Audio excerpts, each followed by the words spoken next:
Archibald. Vamos começar.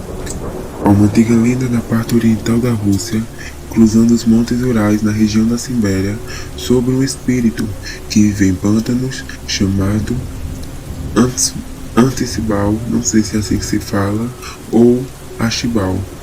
Ninguém que o avistou viveu para contar a história, por isso a descrição de sua aparência varia bastante. No entanto, sabe-se que ele é uma criatura alta, coberta por água pantanosa e com as pernas, os braços e outras partes do corpo cobertas e protegidas por plantas e troncos.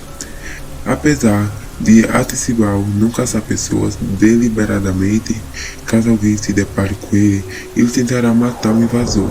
Antes disso, no entanto, ele pode deixar as pessoas surdas, cegas e desorientadas. Articibal fará de tudo para que você se perca e se afogue no pântano, caso se sinta ameaçado. Dependendo da região, as pessoas também acreditam que Articibal não possui olhos e que pode imitar o som de qualquer animal, como patos e pássaros, para atrair caçadores locais. Bom, foi isso